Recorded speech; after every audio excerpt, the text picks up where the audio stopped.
Good morning guys. आज हम लोग पढ़ने वाले हैं 29 जून के करंट अफेयर। उससे पहले हम लोग 27 जून के करंट अफेयर का रिवीजन करेंगे। 28 को आप लोगों को वीकली करंट अफेयर दिया गया है, तो अगर अभी तक आप लोगों ने नहीं देखा है तो डेली करंट अफेयर की प्लेलिस्ट में जा करके आप ये वीडियो देख सकते हैं। चलिए शुरू करते हैं टॉपिक को। देखते हैं हमारा पहला क्वेश्चन क्या है। पहला क्वेश्चन हमारा कि केंद्र सरकार ने हाल ही में प्रधानमंत्री मुद्रा योजना के तहत शिशु कर्ज श्रेणी के अंतर्गत आने वाले छोटी राशि का कर्ज ले रखे कर्जदाताओं को कितने प्रतिशत ब्याज सहायता देने को मंजूरी दिया है? तो 2% की ब्याज सहायता देने की मंजूरी दिया है। फिर हमारा कि अभी 21 जून को मनाया गया है योग दिवस, छठा योग दिवस, और भारत के बाहर पहली योग यूनिवर्सिटी खोलने की आधारशिला कहाँ पे रखी गई है? तो अमेरिका में रखी गई है। फिर हमारा कि ई ब्लड सर्विसेज मोबाइल एप्लीकेशन किसने लॉन्च किया है? तो हर्षवर्धन जी ने लॉन्च किया है ई ब्लड सर्विसेज मोबाइल ऐप। अगला क्वेश्चन हमारा कि विकेट कीपर बल्लेबाज रचेल प्रीस्ट ने अंतरराष्ट्रीय क्रिकेट से संन्यास लेने का ऐलान किया। वह किस देश से हैं? तो रचेल प्रीस्ट कहाँ से बिलोंग करती हैं? न्यूजीलैंड से बिलोंग करती हैं। अगला क्वेश्चन हमारा कि भारत ने फिलिस्तीनी शरणार्थियों के लिए संयुक्त राष्ट्र राहत और निर्माण एजेंसी को कितनी मिलियन अमेरिकी डॉलर की सहायता देने की बात किया है? तो 10 मिलियन। अब एक चीज आप नोटिस कर रहे होंगे कि ये सभी क्वेश्चन किसी न किसी पर्टिकुलर टॉपिक से हैं। लाइक हमारा मुद्रा योजना वाला किससे है? गवर्नमेंट स्कीम से है, ठीक है। ये हमारा नेशनल हो गया योग यूनिवर्सिटी वाला। ई ब्लड सर्विसेज क्या हो गया? ये साइंस या फिर इनोवेशन का क्वेश्चन है। हमारा विकेट कीपर वाला क्वेश्चन स्पोर्ट्स से है, और इसके बाद ये क्वेश्चन हमारा इंटरनेशनल है। तो अभी क्या है कि आप अगर वेबसाइट देखेंगे या फिर एप्लीकेशन देखेंगे तो आपको एक टॉपिक वाइज करंट अफेयर का सेक्शन दिया गया है जिसमें जा करके आप ये चीज़ें पढ़ सकते हैं। उसके बाद भी आप लोग को कैसा लगेगा कि अगर जितने भी टॉपिक्स हैं, जो भी इंपॉर्टेंट टॉपिक्स हैं, लाइक जिनसे ज़्यादा क्वेश्चन आते हैं, बुक एंड ऑथर हो गया, रैंक एंड इंडेक्स हो गया, स्पोर्ट्स, अपॉइंटमेंट डेज, ये सब कुछ ऐसे टॉपिक हैं जिनसे हर एग्जाम में क्वेश्चन बनते हैं। तो अगर इनके इस साल के टॉप 50 या 30 क्वेश्चन पढ़ाए जाए तो कैसा लगेगा? तो आप कमेंट बॉक्स में अपना सुझाव जरूर दीजिएगा कि क्या आप चाहते हैं कि इस तरह का कोई वीडियो सीरीज शुरू किया जाए, क्योंकि काफ़ी टाइम पहले हम लोगों ने पढ़ा था। इससे क्या होगा कि एक बार हम लोग के जो भी इंपॉर्टेंट क्वेश्चन होंगे उनका रिवीजन भी हो जाएगा। चलिए अगला क्वेश्चन देखते हैं। ई पंचायत पुरस्कार 2020 का प्रथम पुरस्कार किस राज्य ने जीता है? तो हिमाचल प्रदेश ने जीता है। अगला हमारा अंतर्राष्ट्रीय मुद्रा कोष द्वारा भारतीय अर्थव्यवस्था में कितनी गिरावट आने का अनुमान लगाया गया है? 4.5% की गिरावट लाने का अनुमान लगाया गया है। अगला हमारा कि किस जीव के लिए उड़ीसा के भीतरकनिका नेशनल पार्क में 2 वर्षीय संरक्षण योजना शुरू की गई है? तो फिशिंग कैट के लिए, ठीक। फिर हमारा कि खिलाड़ी पूर्णिमा जनीन का निधन 42 साल की उम्र में हो गया। वह किस खेल से जुड़ी हैं? तो ये जुड़ी हुई है निशानेबाजी, जिसे हम लोग शूटिंग के नाम से भी जानते हैं। अगला हमारा केंद्रीय मंत्रिमंडल ने उत्तर प्रदेश के किस एयरपोर्ट को अंतर्राष्ट्रीय हवाई अड्डा घोषित करने के प्रस्ताव को मंजूरी दिया है?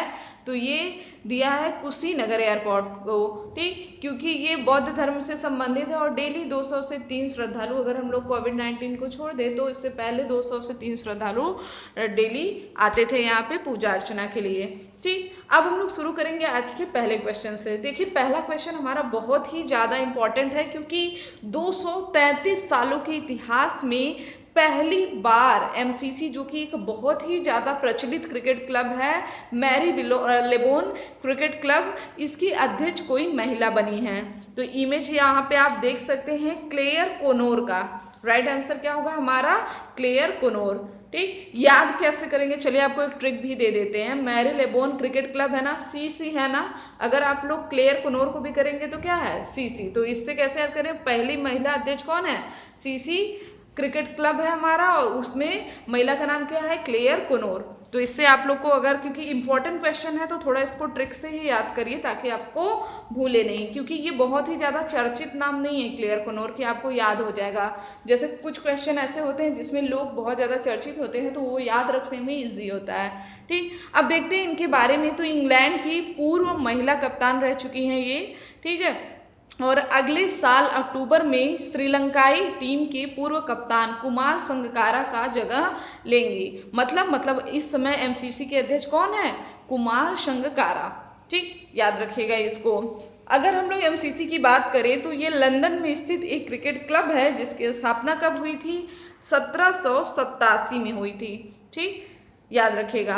अगला क्वेश्चन हमारा कि हाल ही में कौन सा देश संयुक्त राष्ट्र के गरीबी उन्मूलन गठबंधन के संस्थापक सदस्य के रूप में शामिल हो गया है? तो ये यहाँ पे शामिल कौन हुआ है? भारत। आपको पता है कि कोविड-19 ये जब से आया है पूरे वैश्विक रूप से अगर देखा जाए तो गरीबी बहुत ही ज़्यादा बढ़ चुकी है। ठीक है, लोग अनएम्प्लॉयड हो रहे हैं, जिनके पास थोड़े बहुत पैसे हैं वो भी क्या हो रहे हैं? गरीब होते चले जा रहे हैं। तो अभी संयुक्त राष्ट्र ने गरीबी उन्मूलन संगठन के निर्माण की बात किया जिसमें भारत क्या होगा? संस्थापक सदस्य के रूप में होगा। और इसमें क्या किया जाएगा? वैश्विक अर्थव्यवस्था को बढ़ावा देने के प्रयासों पर ध्यान केंद्रित किया जाएगा। 74वें संयुक्त राष्ट्र महासभा के अध्यक्ष तिजानी मोहम्मद बंदे ने 30 जून को औपचारिक रूप से इस गठबंधन की शुरुआत करेंगे, यानी कि कल से। ठीक, अगला हमारा 73वें, यहाँ पे क्या है? 74वें सत्र के अध्यक्ष हैं। आपको पता होना चाहिए इसके पहले 73वां सत्र था, यूनेस्को का भी हुआ था, जिसमें जयपुर को विश्व विरासत स्थल घोषित किया गया था।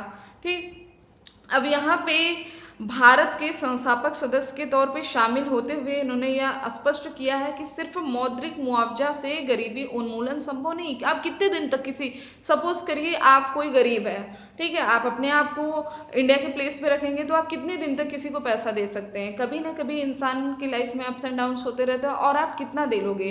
तो ये हमेशा बेटर होता है कि किसी को पैसे से प्रयास ना करके उसको कोई काम दे दो, वो खुद अपने पैर पे रहे तो वो ज़्यादा बेस्ट कर सकता है। ठीक है, तो यहाँ पे भारत ने सुझाव दिया है कि गरीबों के लिए क्या क्या बेसिक चीज़ें होनी चाहिए। अगर किसी को आपको उसके पैर पे रखना है कि हाँ भाई तू जॉब कर, ठीक है, गरीबी का उन्मूलन कैसे होगा? इसी तरह होगा ना, पैसे बांटने से तो होगा नहीं, आप सिर्फ उसको खाना खिला सकते हैं। ठीक है, उसकी ज़रूरतें नहीं, आप सभी ज़रूरतें नहीं पूरी कर पाएंगे। तो उसके लिए क्या चाहिए? गुणवत्तापूर्ण शिक्षा चाहिए, स्वास्थ्य सेवा चाहिए, स्वच्छ जल चाहिए, स्वच्छता चाहिए, उचित आवास चाहिए, सामाजिक सुरक्षा भी चाहिए। ठीक है, तो ये सारी चीज़ें हैं जो कि ज़रूरी है, क्योंकि अगर हम लोग एक विश्व की रिपोर्ट की बात करें तो माना जा रहा है कि 60% से अधिक धन संपत्ति मात्र 2000 अरबपतियों के पास है, और ये काफ़ी हद तक सत्य भी है। आप सभी लोग जानते हैं इसके बारे में। ठीक है, चलिए नेक्स्ट है हमारा फीफा महिला विश्व कप के संदर्भ में निम्नलिखित कथनों की पुष्टि कीजिए। पहला हमारा ऑस्ट्रेलिया और न्यूजीलैंड 2023 में होने वाले फीफा महिला फुटबॉल विश्व कप की संयुक्त मेजबानी करेंगे। बिल्कुल सही बात है।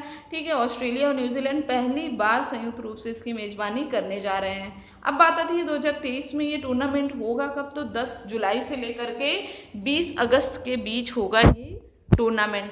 राइट आंसर क्या होगा? ऑप्शन नंबर 3, ए और बी दोनों सही है। ठीक, इससे पहले इन दोनों देशों ने कभी भी महिला विश्व कप की मेजबानी नहीं किया था, और ये कौन से नंबर का है? 9वें नंबर का है। इससे पहले अमेरिका, चीन ने 2-2 बार, और इसके बाद स्वीडन, जर्मनी, कनाडा और फ्रांस ने 1-1 बार टूर्नामेंट को होस्ट किया है। देखेंगे आप तो 2 बार इस दोनों ने किया, 4 ये और 4 नीचे देश हैं, और ऑस्ट्रेलिया और न्यूजीलैंड 9वें महिला फुटबॉल विश्व कप की मेजबानी करने जा रहे हैं। अब चलिए जो भी इंपॉर्टेंट गेम्स हैं एक बार उनको रिवाइज कर लेते हैं, क्योंकि मैक्सिमम गेम पोस्टपोन हो चुके हैं। ठीक, लाइक हमारा पहला है विश्व मुक्केबाजी चैंपियनशिप 2021। ठीक, तो सर्बिया के शहर बेलग्रेड में। ठीक है, तो ये पहले भारत में होने वाला था ये चैंपियनशिप, लेकिन इसको क्या किया गया है? चेंज करके सर्बिया के शहर बेलग्रेड को दे दिया, क्योंकि भारत ने अपना नॉमिनेशन फ़ी नहीं भर पाया था। अगला हमारा 19वें एशियाई खेल का आयोजन कब होगा? तो 10 से 25 सितंबर के मध्य हांगझाऊ चीन में। चौथे एशियाई पैरा खेल का आयोजन कब होगा? 9 से 15 अक्टूबर 2022 को हांगझाऊ चीन में। फिर हमारा पैरालंपिक गेम्स हैं, ये कब होंगे? 24 से लेकर के 5 सितंबर 2021 में। इसके पहले 2020 में होने वाले थे। टोक्यो ओलंपिक 23 जुलाई से 8 अगस्त 2021 में होगा। इसी तरह कॉमनवेल्थ युवा खेल जो हैं ये होंगे 2023 में। ठीक, उसके बाद है हमारा बैडमिंटन वर्ल्ड चैंपियनशिप, इसको नवंबर 2021 के लिए स्थगित कर दिया गया है। उसके बाद तैराकी चैंपियनशिप है, ये भी 2022 में होगा, कहाँ पे, जापान में। इसके बाद है हमारा महिला एशिया फुटबॉल कप, तो ये 2022 में कहाँ होगा, ये भारत में होगा। यहाँ पे देखिए एशिया फुटबॉल कप की बात की जा रही है, जबकि 23वें विश्व फुटबॉल कप का आयोजन कहाँ पे किया जाएगा, इसका आयोजन किया जाएगा ऑस्ट्रेलिया और न्यूजीलैंड संयुक्त रूप से इसकी मेजबानी करेंगे। ठीक, फिर महिला अंडर 17 फुटबॉल विश्व कप का आयोजन कहाँ पे किया जाएगा, 17 फरवरी 17 मार्च 2021 में भारत में होगा। ठीक, उसके बाद हमारे एशियाई युवा पैरा गेम्स के चौथे संस्करण की मेजबानी कौन सा देश करेगा, बहरीन करेगा। चलिए नेक्स्ट क्वेश्चन की बात करते हैं कि किस देश ने मार्च 2021 तक हिंद महासागर में अपना एक अस्थायी सैन्य बेस स्थापित करने की योजना बनाया है। तो ईरान ने यह योजना बनाया है, क्योंकि उसके जब जहाज जाते थे तो उन्हें कुछ प्रॉब्लम की सामना करना पड़ता था, और इसी प्रॉब्लम से निपटने के लिए ईरान ने इस तरह का कदम उठाया है। ईरान की इस्लामिक रिवोल्यूशनरी गार्ड कॉर्प्स हैं, navy commander real admiral Alireza तांगसिरी ने मार्च 2021 तक अपना एक अस्थायी बेस बनाने का ऐलान किया है। यहाँ पे नेवी कमांडर ने बताया कि हिंद महासागर और ओमान के समुद्री क्षेत्रों में समुद्री जहाज़ों और विदेशी जहाज़ों के द्वारा ईरानी मछुआरों को बार बार परेशान किया जाता था, इस वजह से यह बेस स्थापित करने का निर्णय लिया गया। IRGC की बात करें तो यह ईरानी सशस्त्र बलों की एक शाखा है, जिसकी स्थापना 22 अप्रैल 1979 में हुई थी। किसने किया था, सर्वोच्च नेता आयतुल्लाह रूहुल्लाह खुमैनी के आदेश के बाद, ईरानी क्रांति के बाद ये हुआ था। अगला हमारा ब्लैक लाइव्स मैटर। मैंने आपको बताया था अमेरिका में एक व्यक्ति अश्वेत नागरिक जॉर्ज फ्लॉयड, उनके मृत्यु के बाद से ये मूवमेंट चलाया जा रहा है ब्लैक लाइव्स मैटर। ठीक है, तो अभी इसको ध्यान में रखते हुए किस कंपनी ने अपने ब्रांड फेयर एंड लवली से फेयर शब्द हटाने की घोषणा किया है, क्योंकि काले गोरे इनके बीच में भेद दिखाया जाता है, जो वाइट्स होते हैं वो काफ़ी सुपीरियर होते हैं। ये प्रथा काफ़ी टाइम से चले आ रही है, जब हमारे यहाँ देश में भी ब्रिटिश काल का राज था, ठीक है, तो भी ये चीज़ें बहुत ही ज़्यादा देखी जाती थी। तो अभी हिंदुस्तान यूनिलीवर जिसने अपने जो ब्रांड है फेयर एंड लवली, उसमें क्या कहा था इसने कि लोगों को गोरा करेंगे और स्किन वाइटनिंग करेंगे, तो इन दोनों शब्दों को हटाने की बात किया है हिंदुस्तान यूनिलीवर ने। इसके चेयरपर्सन कौन है, संजीव मेहता। ठीक, तो ये देखा जा रहा है कि लंबे समय से डार्क त्वचा वाले लोगों के खिलाफ इस शब्द को लेकर के नकारात्मक तौर पर देखा जा रहा है। ठीक, चलिए अभी जिन लोगों ने ऐप को डाउनलोड नहीं किया है वो ऐप को डाउनलोड कर लेंगे। रेटिंग और रिव्यू देना मत भूलिएगा, बहुत मेहनत किया जाता है आपके लिए। ठीक है, कोई भी कमी आपको लगे तो आप कमेंट बॉक्स में आराम से बता सकते हैं। इसके अलावा मैंने आपसे क्वेश्चन भी पूछ लिया है कि क्या आप पढ़ना चाहते हैं ये सीरीज़, तो अगर आप हाँ बोलेंगे तो ये सीरीज़ भी जल्दी से ही शुरू कर दी जाएगी। पॉसिबल होगा तो 1 जुलाई से इसको शुरू कर दिया जाएगा। अगला हमारा, किस राज्य सरकार ने पशुपालकों को लाभ पहुंचाने के लिए गोधन न्याय योजना की शुरुआत किया है। तो चलिए मैं आपको थोड़ा सा हिंट देती हूँ। वहाँ पे गार्बेज कैफे बना था, याद आया 2019 में मैंने आपको पढ़ाया था कि इस राज्य में गार्बेज कैफे बना है, जहाँ पे कूड़ा ले जाने के बाद आपको नाश्ता मिलता था। ठीक है, तो ये याद आ गया होगा आपको कि कौन सा राज्य है, छत्तीसगढ़। और अभी यहाँ पे 21 मई को राजीव गांधी के नाम पे एक योजना भी शुरू की गई है, अभी हम लोग यहाँ पे डिस्कस करेंगे उसको। तो देखते हैं, छत्तीसगढ़ की सरकार ने पशुपालकों को लाभ पहुँचाने के लिए इस योजना को छत्तीसगढ़ में प्रथम त्यौहार के रूप में मनाए जाने वाले हरेली पर्व के शुभ दिन से शुरू किया है। इसका उद्देश्य क्या है, गौपालन को बढ़ावा देना, साथ ही उनकी सुरक्षा और उनके माध्यम से पशुपालकों को आर्थिक रूप से लाभ पहुंचाना। ठीक, अब यहाँ पे हम लोग देख रहे हैं राजीव गांधी किसान न्याय योजना, तो इसको शुरू किया गया था 21 मई 2020 को, कहाँ से, छत्तीसगढ़ से। अगला हमारा, हाल ही में तेलंगाना की मुख्यमंत्री चंद्रशेखर राव ने किस कार्यक्रम के 6ठे चरण का शुभारंभ किया है। तो हरिथा हरम, क्या नाम है इसका, हरिथा हरम। राइट आंसर क्या होगा, ऑप्शन नंबर 4 हो जाएगा। ठीक है, आपसे ये क्वेश्चन इस तरह से भी पूछ सकता था कि हाल ही में चर्चित शब्द हरिता हरम किससे संबंधित है। तो बेसिकली यह एक योजना है जिसके 6ठे चरण में 30 करोड़ पौधे लगाए जाएंगे। ठीक, आपको पता है कि कोई एक जो मानक माना गया है कि किसी भी राज्य में एटलीस्ट अगर 33% यहाँ पे वनावरण है तो वो काफ़ी अच्छा है। तो अपने इसी लक्ष्य को पूरा करने के लिए और मनरेगा के तहत जो भी यहाँ पे वर्कर्स हैं उनको गड्ढे खोदने का कार्य दिया जाएगा, तो उनको जॉब भी मिल जाएगी। तो इन दोनों चीज़ों को बेस रख करके इसको शुरू किया गया था। ठीक है। कब शुरू किया गया था? तो 3 जुलाई 2015 में। आपको पता होगा 2 जून 2014 को तेलंगाना भारत के 29वें राज्य के रूप में उभरा था। ठीक, और 2 जून को अभी तेलंगाना दिवस के रूप में भी मनाया गया है। अगर हम लोग आंकड़ों की बात करें तो तेलंगाना राज्य में अब तक कुल 182 करोड़ पौधे लगाए गए हैं। ओके, अगला है हमारा एकटू खेलो एकटू पढ़ो योजना किस राज्य ने शुरू किया है? तो त्रिपुरा ने, जो कि 3 तरफ से बांग्लादेश से घिरा है और इसके बीच की लाइन को जीरो लाइन कहते हैं। ये क्या है? इसने इस योजना को शुरू किया है। तो व्हाट्सएप से ऑडियो और वीडियो भेज करके छात्रों को पढ़ाई में व्यस्त रखने के उद्देश्य से इसको शुरू किया गया है और अभिभावकों के स्मार्टफोन से एक्सेस किया जा सकेगा और यदि छात्रों के पास स्मार्टफोन नहीं है तो पढ़ाने के लिए इसमें सेवाओं का उपयोग कर सकेगा। राज्य की अगर हम लोग बात करें तो 5 लाख छात्र पढ़ते हैं, जिसमें से लगभग 1 लाख निजी स्कूलों से हैं। त्रिपुरा के सीएम कौन है? विप्लव देव कुमार, और राज्यपाल है रमेश बैस, कैपिटल है अगरतला। अगला हमारा, महाराष्ट्र सरकार ने Vithabai life time achievement award के लिए किस लोक कलाकार के नाम पे घोषणा किया है? तो गुलाब बाई संगमनेरकर। राइट आंसर क्या होगा? ऑप्शन नंबर 3 हो जाएगा। इस अवार्ड के तहत 5 लाख रुपए का पुरस्कार, एक प्रशस्ति पत्र और एक स्मृति चिन्ह दिया जाएगा। संगमनेरकर 9 साल की उम्र से अपनी कला का प्रदर्शन कर रहे हैं। ठीक, याद रखिएगा। इसके अलावा एक अवार्ड है अन्ना साहेब किर्लोस्कर पुरस्कार, तो ये किसे दिया जाएगा? मधुवंती दांडेकर को। ये भी महाराष्ट्र से संबंधित है, इस वजह से मैंने आपको यहाँ पे बता दिया। अगला हमारा, हर साल पासपोर्ट सेवा दिवस कब मनाया जाता है? तो 24 जून को मनाया जाता है पासपोर्ट सेवा दिवस के रूप में। ठीक, पासपोर्ट अधिनियम के लागू होने के उपलक्ष्य में इसको मनाया जाता है। और हमारे विदेश मंत्री एस जयशंकर ने कहा कि भारत और विदेशों में 2019 के दौरान कुल 1.22 करोड़ से अधिक पासपोर्ट जारी किए गए हैं। चलिए, ये दिवस से क्वेश्चन था तो एक बार फटाफट जून के सभी इंपॉर्टेंट दिवस याद कर लेते हैं। लाइक हमारा हो गया दूध दिवस 1 जून को, राष्ट्रीय दूध दिवस 26 नवंबर को, तेलंगाना मैंने आपको बता दिया 2 जून को, साइकिल दिवस 3 जून को, आक्रामकता का शिकार हुए मासूम बच्चों का अंतर्राष्ट्रीय दिवस 4 जून को, 5 को पर्यावरण दिवस बहुत ही ज़्यादा फेमस है, इसको याद रखिएगा, 7 को खाद्य सुरक्षा दिवस, और इस बार खाद्य सुरक्षा दिवस का जो पुरस्कार दिया जाता है ये किसे दिया गया है? रतन लाल को।